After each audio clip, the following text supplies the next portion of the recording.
Hola gente querida, soy Mar Candela desde Feminismo Artesanal con un personaje que a mí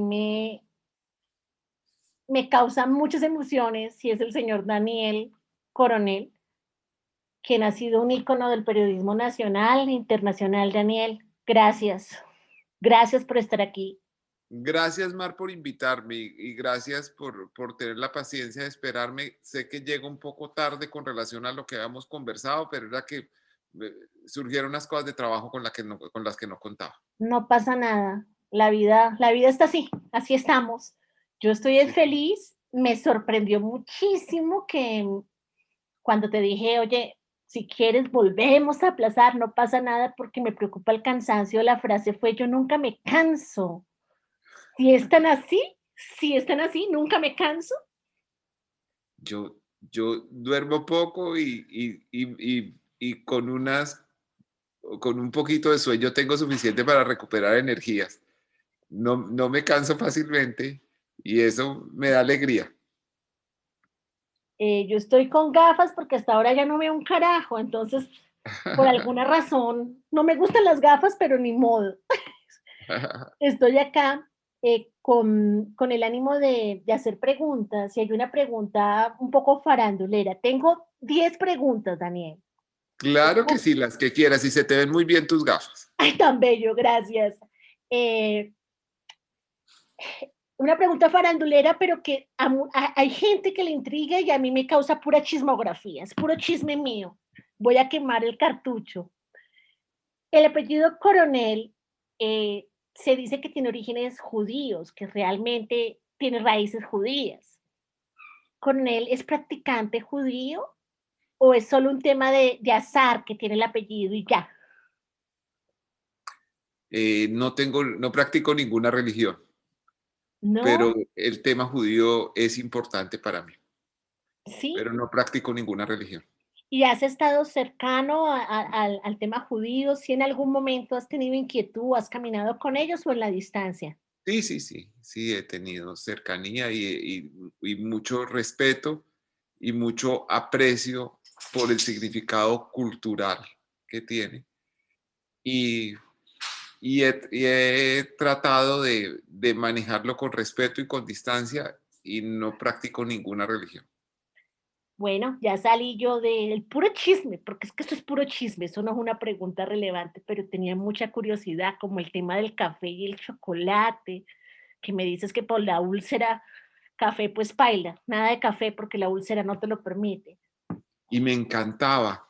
Me tomaba 16 tazas al día, a veces 20, y, y de un momento a otro me empezó una dolorosa úlcera y ahora incluso el olor del café me hace sentir un poquito de dolor. No sé, Ah, es tan raro eso. Eh, Me encantaba. Y son cosas que le van quitando a uno la vida y ciertas enfermedades que lo privan de cosas que le gustaban mucho. Por ejemplo, fumar, que dejé de fumar hace ya 15 años. En el momento en que dejé de fumar, me fumaba 3 cajetillas al día, 60 cigarrillos al día. wow. Y lo dejé de un día para otro. Y si el cigarrillo no tuviera tan malos efectos para la salud, es un gran placer, es una buena compañía. O sea, tú estás feliz y te fumas un cigarrillo y viene bien, y estás triste y te fumas un cigarrillo y viene Con bien. café. Y con café. Entonces es una gran compañía, pero hace mucho daño. Entonces lo dejé y lo dejé de un día para otro y aún tengo 15 años después, aún tengo ganas de ese placer de fumar, pero lo dejé y lo dejé para siempre. Y no fue traumático, no fue una cosa que la ansiedad, que temblaron las manos, que, o si se dio natural. Sí, ¿Cómo sí, fue? claro, claro. Es que el, el cigarrillo es una adicción y entonces uno la reemplaza por otra, que es la comida. Y entonces se engorda horrible y todo. Dicen que no, que dejar de fumar engorda. No, lo que pasa es que uno come lo que antes se fumaba. Es Y, verdad, es y, verdad. y entonces ese también era un problema entonces a todo hay que aprender y hay que ponerle límite. Pero yo estoy feliz de haber dejado de fumar y pienso que me libré hasta cierto punto de las complicaciones del cigarrillo. Qué chévere y qué bonito tener la oportunidad de conocer esta faceta, esta cara humana de Daniel Coronel. ¿Cómo sigue tu hija? ¿Cómo va ese proceso? Va muy bien, va muy bien. Lleva ya ujú, 4 años libre de cáncer Qué y está maravilla. perfecta y en su última cita médica puede ir cada vez menos y tiene que ir cada vez menos al doctor y está feliz creciendo, aprendiendo, haciéndose una adulta, pues ya es una adulta, pero creciendo para la felicidad de nosotros que la queremos tanto. Qué dicha. Daniel, ¿por qué es importante el periodismo especializado? No, el periodismo es una maravilla, a pesar de que lo meta uno en tantos problemas, porque el periodismo es la posibilidad de ser los ojos y la voz de la gente que no tiene voz o que no tiene posibilidad de acceso para controlar a quienes toman decisiones que los afectan y quienes gastan los impuestos que ellos pagan. Entonces, tener esa misión social de ejercer el periodismo es algo muy satisfactorio. Ahora, la gente espera que el periodismo tenga consecuencias jurídicas, o sea, que uno haga una denuncia y que los tipos terminen en la cárcel y todo. Y eso solo pasa por excepción. Y lo cuento yo que he tenido, pues, digamos, la pequeña satisfacción de que algunas investigaciones mías se han concretado en decisiones judiciales o en que un ministro haya tenido que irse de su cargo o que un senador haya terminado preso. Pero eso en general es decepción. La regla en un país como el nuestro es la impunidad y casi que en el mundo entero. Y eso no me causa frustración, porque Ay, esa pienso era que la el pregunta. periodismo, No, no hay frustración. no, ninguna, porque es que yo creo que investigar y dar a conocer lo que pasa es una función completa. Es decir, el periodismo no es una rama auxiliar de la justicia, no está para que uno termine de exponer el caso y le ponga las esposas al implicado. No, las sociedades están llenas de vacíos y de impunidades y el periodismo tiene que seguir cumpliendo con su deber. Y eso es algo Y que que no nos haya efectos pasa. políticos tampoco me importa. Ajá. Y la pregunta es, ¿y eso lo sabes desde siempre? ¿Lo has tenido claro siempre? ¿O alguna vez fuiste romántico y decías para ti, con esto vamos a llegar No, sigo siendo romántico. a Lo que justicia? pasa, lo que pasa es que mi romance no se concreta en la acción de terceros, sino el romanticismo que yo veo en este oficio es el de cumplir con el deber y que la gente sepa y conozca y pueda tomar la decisión que a bien tenga, pero que sepa y que uno pueda hacer bien el trabajo para mostrar las pruebas. Y Y que cuando no haga bien el trabajo tenga el valor de reconocerlo frente a todo el mundo. wow, tenerla, ahí me surge una pregunta.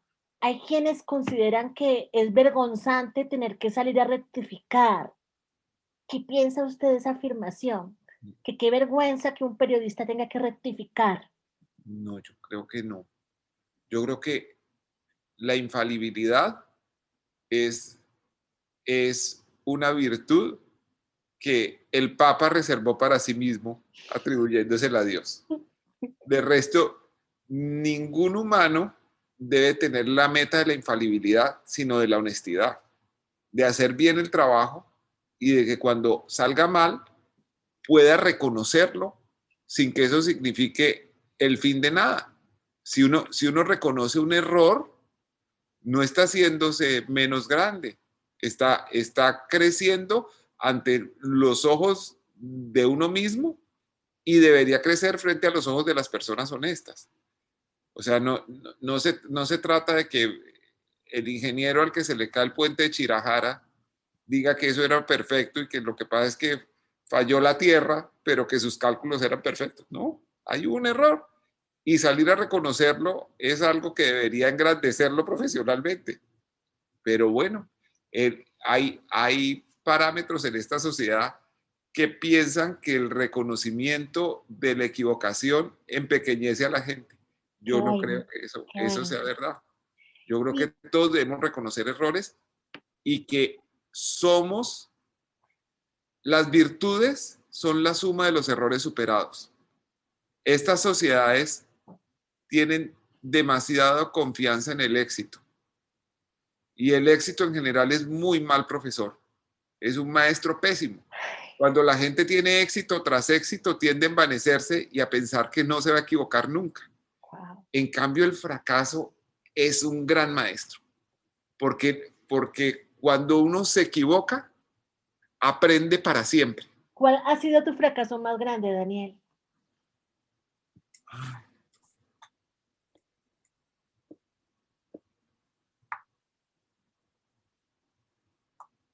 Yo creo que no haber podido cerrar una investigación en la que he trabajado 30 años y todavía no termino.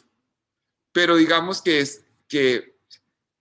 es lo bueno es que no hay fracasos que sean para siempre. Wow. Uno siempre tiene la posibilidad de construir lo que le falta. Entonces yo tengo todavía la esperanza de que eso me va a llevar a algo más grande con el tiempo.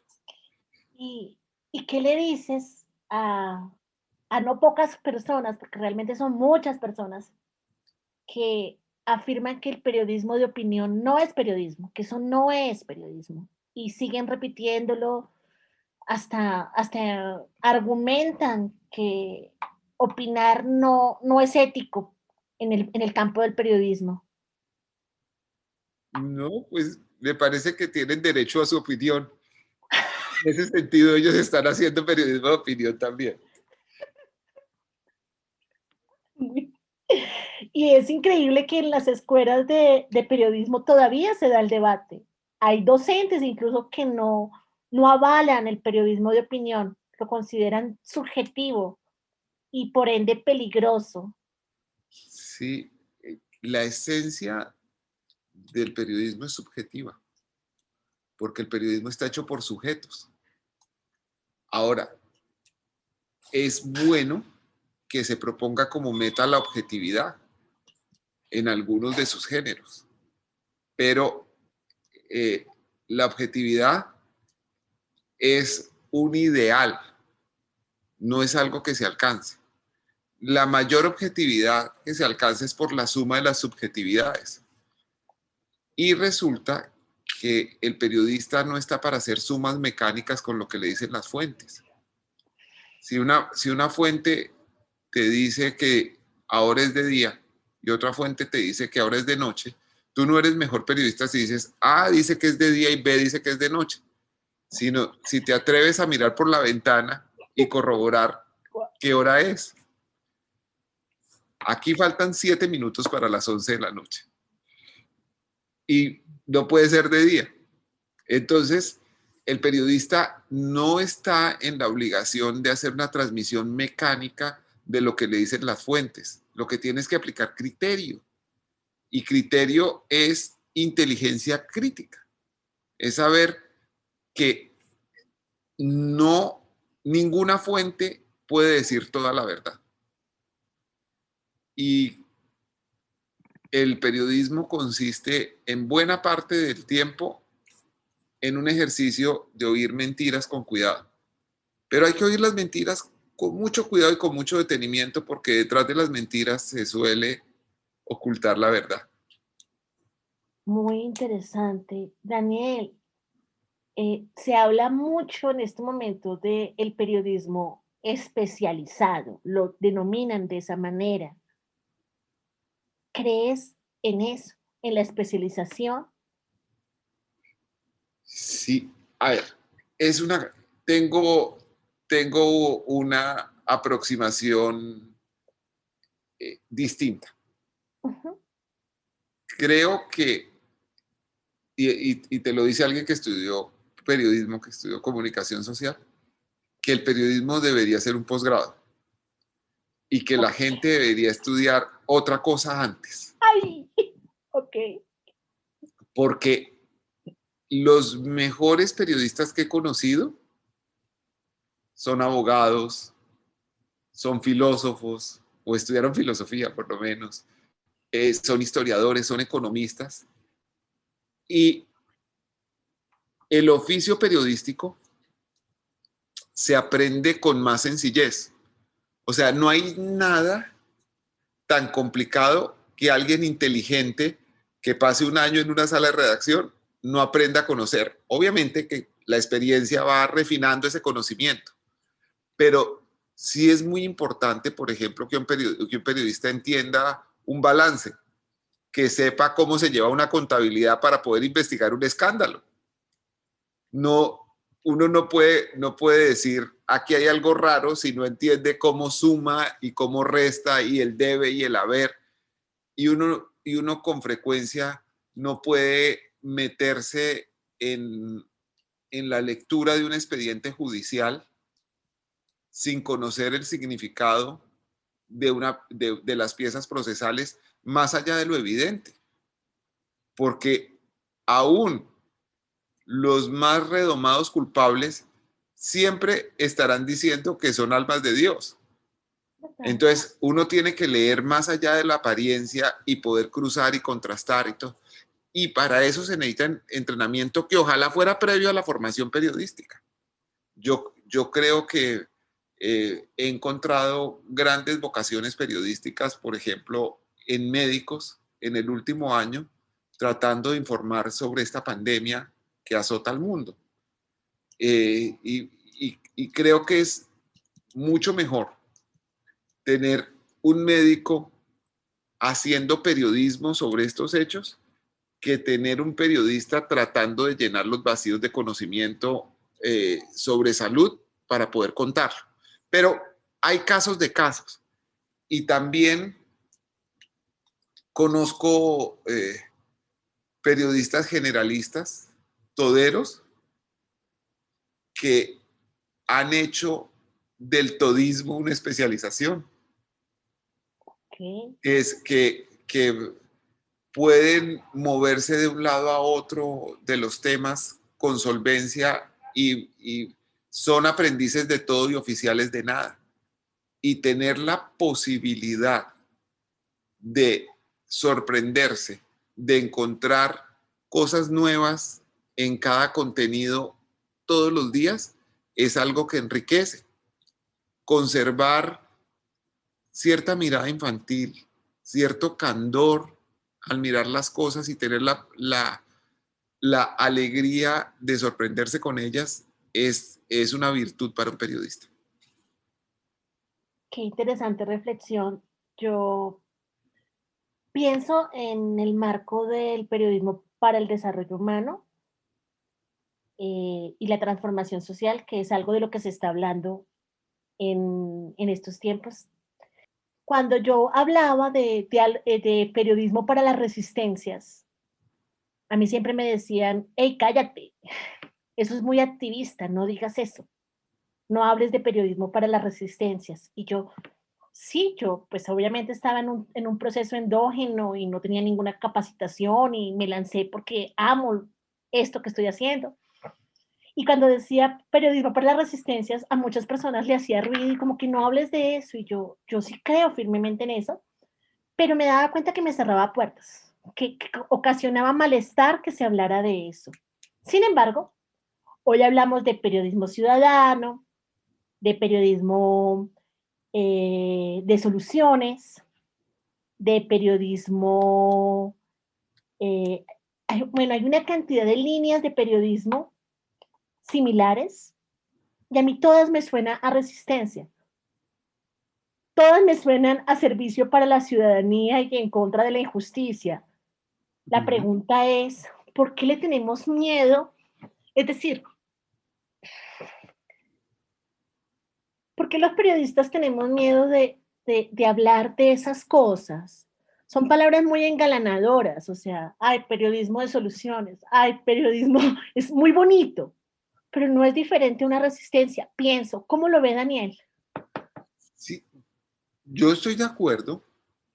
Pienso, yo lo defino de otra manera. Pienso que el periodismo es un contrapoder. ¿Mm? En ese sentido, creo que el periodismo es distinto al activismo, porque el activismo tiene la meta de convertirse él mismo en poder, mientras que el periodismo debe ser contrapoder de todos los poderes.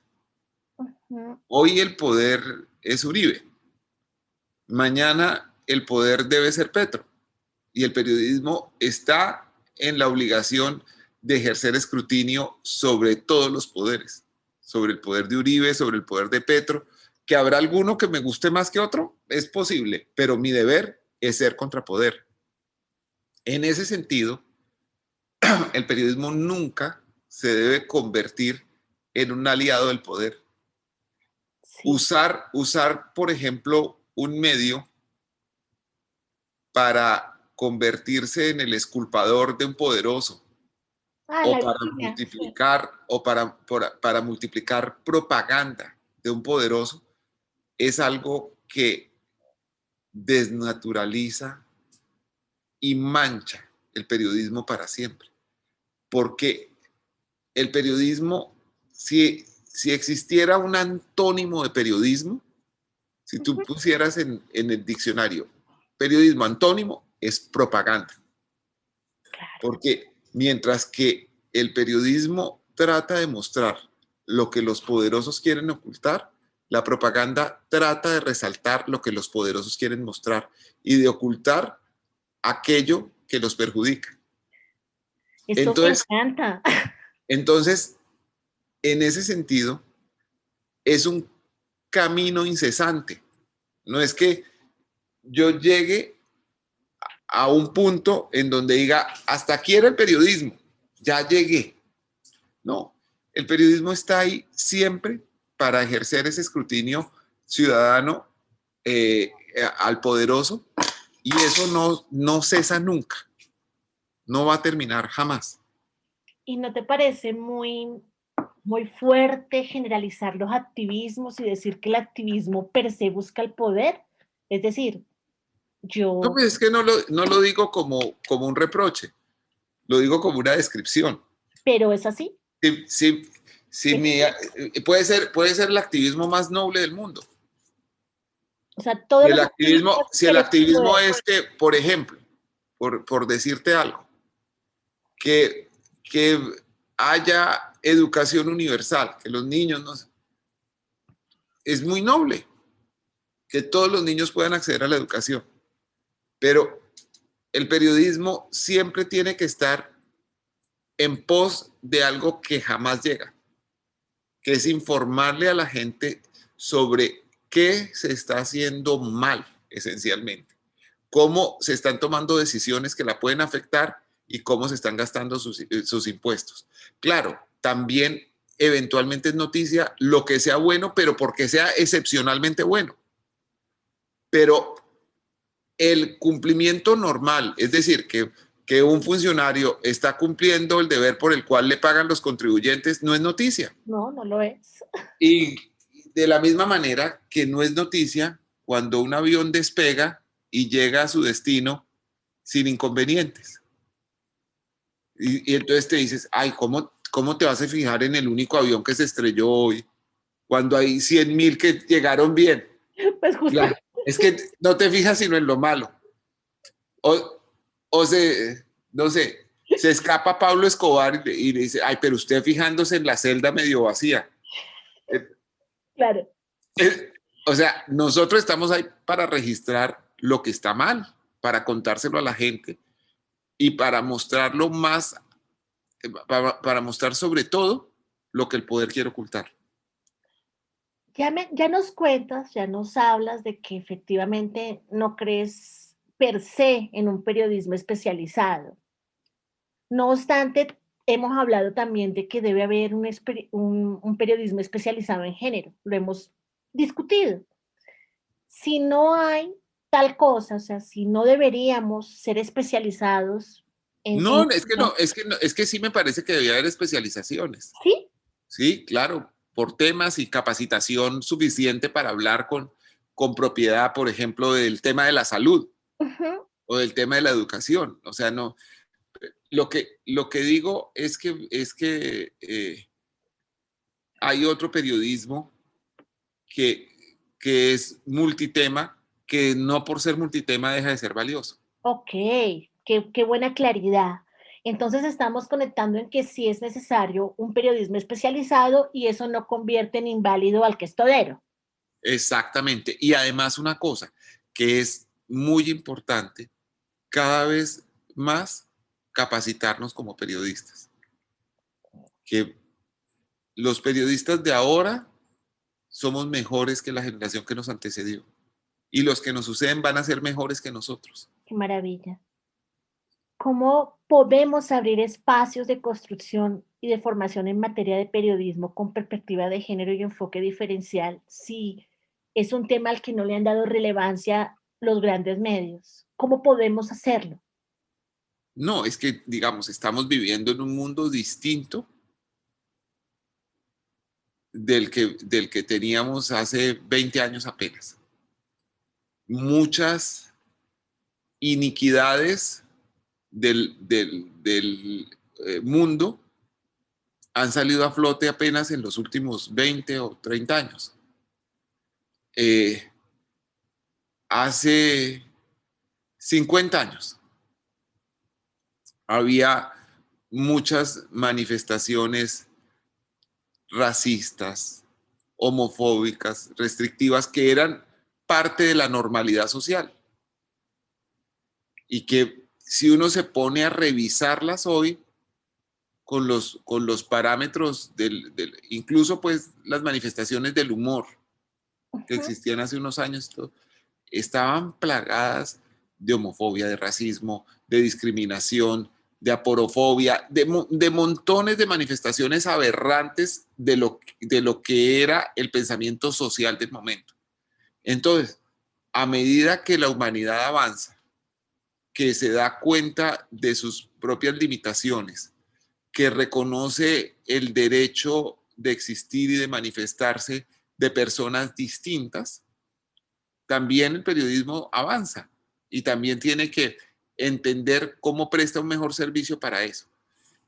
Eh, Tuve un profesor de redacción uno que era el doctor Manuel Cabrera. Me enseñó muchas cosas buenas por las cuales yo estoy muy agradecido, pero también me enseñó alguna cosa que era un error. Él me dijo que, me decía que noticia eran tres cosas. Era lo que la gente quiere ver, lo que la gente necesita saber y lo que puede sorprender a la gente.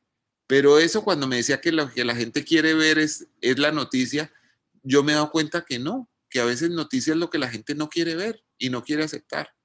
Y que el periodismo no está para darle gusto a la mayoría, sino para contradecirla muchas veces, para mostrarla en las lacras de sus prejuicios, de sus propios errores, y que no por mayoritario uno puede sumarse a eso.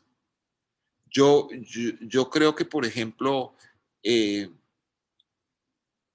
el rechazo a los pobres o a los extranjeros, o sobre todo a los pobres extranjeros, a los inmigrantes, es popular Sí, en este país donde vivo y se está volviendo popular en Colombia, porque nos olvidamos pronto que todos hemos sido extranjeros en algún momento, que todos hemos tenido que llegar en condiciones de pobreza o de tristeza o de persecución a tocar la puerta de un vecino, de un amigo, y que uno esperaría que le abrieran esa puerta y que lo trataran lo mejor posible. Ahora, nuestros hermanos venezolanos, que no son un pueblo distinto, a la hora de la verdad, es la la misma frontera es mazamorra. artificial y somos lo mismo todos. Que ellos hablen con un acento de determinada cosa. O sea, un, un maracucho es más parecido a un barranquillero que un barranquillero a un pastuso. Sí, es real. Eh, y, y, y entonces, no poder reconocernos en esa diversidad, en la necesidad de la solidaridad humana y todo, es un error social sistémico. Y no porque sea popular decir los ladrones, los venezolanos ladrones, que es popular, que te van a aplaudir No lo debemos momentáneamente, uno lo hacer. puede hacer, porque uno está obligado a decirle a la gente lo que no le gusta.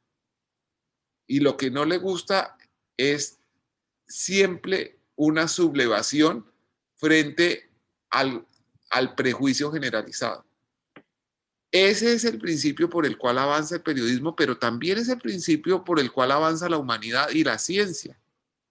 Si alguien sigue toda la vida los prejuicios y la forma de hacer las cosas que se han hecho siempre, la sociedad no avanza. Si nadie se hubiera atrevido a contradecir, la Tierra seguiría siendo plana. Claro. Pero fíjate que, no, pero no quiero interrumpirte, ¿ok?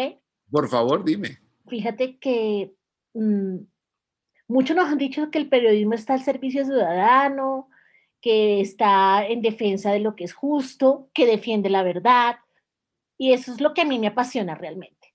Yo sí que pienso que per se, si de casualidad tendríamos que reconciliarnos con el activismo, o sea, reconciliar el periodismo con el activismo, yo diría que el periodismo es el activismo que defiende la verdad. O sea, que esa sería la línea de activismo que realmente hay ahí, una defensa por la verdad, hablando Aunque cualquier no cosa. convenga. La Bueno, verdad, aunque no convenga. aunque no, eso es el periodismo, un activismo férreo por la verdad, aunque no convenga. Uy, qué bonita lección. Y nos dicen eso, pero cuando lo hacemos, ya no gusta. O sea, eso nos Sí, dicen en claro, porque es más fácil aceptarlo teóricamente cuando uno lo piensa sobre los supuestos que lo complacen y no sobre los que lo contradicen. En el año 1999, yo era director de Noticias RCN. No lo vuelvo a hacer, pero, pero, pero el presidente de Colombia era Andrés Pastrana y estaba intentando hacer un proceso de paz con las FARC. Y yo quería que eso saliera bien. Yo quería que el proceso de paz avanzara y que realmente las FARC no estuvieran engañando a la gente como la estaban engañando en ese momento, sino que realmente tuvieran una voluntad de paz que se pudiera concretar con ese gobierno, que estaba, digamos, lleno de errores e improvisaciones, pero que realmente tenía voluntad de hacer esa paz. Y entonces hubo un gran debate nacional porque se desmilitarizó una zona enorme del país y esos diálogos tenían más o menos como capital a San Vicente del Caguán,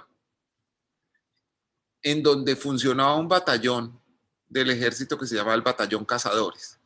Y hubo una gran polémica sobre si se debía mantener el Batallón Cazadores, aunque no actuara militarmente y no sé qué. Y las FARC decían, si está el Batallón Cazadores, no puede haber. Y después se pasó a que no podía haber policía. Y entonces eso fue parte de la mesa de establecimiento de los diálogos. ¿Quién iba a controlar el orden en esos pueblos y en esa zona? Es decir, ¿cómo hacíamos para que don fulano no sacara el machete y matara a su esposa a machetazos porque le dio la gana dentro de los procesos de violencia intrafamiliar terribles que se viven en Colombia y en el mundo? Entonces, ¿quién iba a controlar eso? Y era algo grande. Y entonces, finalmente, los voceros de las FARC y el alto comisionado de paz del gobierno, que en ese momento era Víctor G. Ricardo, convinieron en que un grupo de ciudadanos que no podían ser policías, ni haber sido parte de las fuerzas militares, ni haber sido guerrilleros, ni tener simpatías con la guerrilla, iba a encargarse de controlar el orden público en esas poblaciones. Imagínate. Y a San Vicente del Caguán establecieron un número, ya no me acuerdo si eran 25 o 50 personas. Víctor G. Ricardo aterrizó en un helicóptero con una caja de cartón en donde iban unos revólveres 38 y había un grupo de personas formadas con pantalón azul y camiseta blanca, que ese iba a ser su uniforme para patrullar el pueblo y les iban a entregar el revólver y todo eso. Parecía que era la mejor solución. Mira para dónde voy con esto. Imagínate. Un reportero de RCN tomó las imágenes de los policías a los que les estaban entregando el revólver y tomando el juramento de que ellos solo iban a usar el arma para controlar el orden, no sé qué, y empezó a compararlos con la entrada de un grupo de guerrilleros que llevó el Mono Jojoy, que eran guerrilleros muy uniformados y muy armados, y todos con una banda con la bandera de Colombia, cruzándoles el pecho como si fuera la banda presidencial, entrando a San Vicente del Caguán. Y encontró que al menos 4 de esos guerrilleros que estaban grabados aparecían como los ciudadanos pacíficos. Y era lógico que la guerrilla estaba engañando, que estaba faltando a su palabra. Yo llamé a Víctor G. Ricardo y le dije, necesito hablar con usted urgente, contarle algo. Dijo, no, si yo voy para allá, porque me va a entrevistar Claudia Gurizati en la noche de RCN. Ah, perfecto. Entonces, cuando venga acá, le muestro una cosa de la que quiero que hable. Y él llegó y fuimos a una sala de edición y le mostré estas imágenes. Y me dice, y le digo, bueno, voy a traer una cámara y usted me dice qué piensa de esto, pero lo vamos a publicar. Me dijo, no, te pido que me des la oportunidad de hablar con el presidente de la República mañana porque esto es tan grave que se puede acabar el proceso de paz. Le dije, ese no es mi negocio. Mi tema es informar. Que haya o no proceso de paz es un asunto del gobierno y de las FARC. Ahora, yo en el fondo de mi alma sabía que quería que se firmara la paz, pero yo no puedo ocultar la verdad porque se firme la paz. Wow. Al otro día yo tenía que estar en Nueva York y entonces dejé la segunda persona al mando del noticiero encargado de que buscara a Víctor G. Ricardo, que debía haber hablado con Pastrana y no sé qué. Yo tuve que estar a las 7 de la mañana en el aeropuerto, mi avión salía creo que a las 10 y finalmente con todas las demoras que hay, yo terminé llegando a las 4:30 de la tarde a Manhattan, a mi hotel. Era una época en que no había teléfonos celulares o no había tantos teléfonos celulares. No funcionaba el roaming también, había que buscarse un teléfono allá que funcionara. Entonces llegué a registrarme y me encontré en el hotel de Nueva York un montón de fonomemos. Ya a la nueva generación no le debe decir nada el fonomemo, pero eran unos papelitos donde se anotaba quién lo llamó, por qué, y el teléfono. Entonces, me entregan un montón de estos papelitos y eran llamadas de RCN de la persona, de mi segundo al mando, diciéndome que el dueño del canal había llamado a decir que, no, que él desautorizaba la publicación. Le dije, ¿cómo que desautoriza? Es que él es dueño del canal, pero la información es independiente. Era simplemente porque él no quería, y no me pasó al teléfono, además. Yo llamaba, no me pasó al teléfono, no quería hablar conmigo, porque él no quería llevar sobre su conciencia que se acabara el proceso de paz. Entonces era mejor ocultar la verdad. Y ahora, con la perspectiva de los años, pienso que si ese proceso de paz deshonesto por parte de las FARC y posiblemente deshonesto también por parte del gobierno, que es capaz de ocultar la verdad solo para que esto le siguiera funcionando políticamente, si se hubiera frustrado en ese momento, quizás el destino de Colombia habría sido otro. El despeje continuó por mucho tiempo y los abusos de las FARC por mucho tiempo también. El último que cometieron fue secuestrar un avión comercial en vuelo y aterrizarlo en una carretera del Caguán para llevarse a un legislador, a Jorge Eduardo Hechen, que iba dentro de ese avión, y secuestrar varias personas, pero sobre todo a Hechen. Y todo eso desembocó en un proceso de mayor guerra y en la elección del gobierno, digamos, del peor gobierno de la historia, a mi manera de ver, que ha sido el de Uribe. Y, y, y fíjate que todo nace, o puede haber nacido, por lo menos una parte de eso, de un propósito noble, que es pensar que la paz estaba por encima de la verdad. No, señores, los periodistas no podemos aceptar que la verdad o la información sea un valor subordinado. Nosotros tenemos que defender el derecho que tienen los ciudadanos a saber, no a que alguien con poder, llámese gobierno, ejército, iglesia, el policía de la esquina, el dueño del medio, establezca qué es lo que puede saber y qué es lo que no puede saber la gente. Complejo. Esto me lleva a pensar, sí, sé que tuviste que dejar el país justamente a consecuencia de hacer este tipo de periodismo. La pregunta es, ¿aún, aún sientes que te persiguen por el periodismo que haces? Damos por Sí, terminada aún la siento. primera parte de este diálogo. Nos vemos la próxima semana para terminar estas reflexiones con Daniel Coronel, pensando y repensando una auténtica transformación social con perspectiva de género y enfoque diferencial.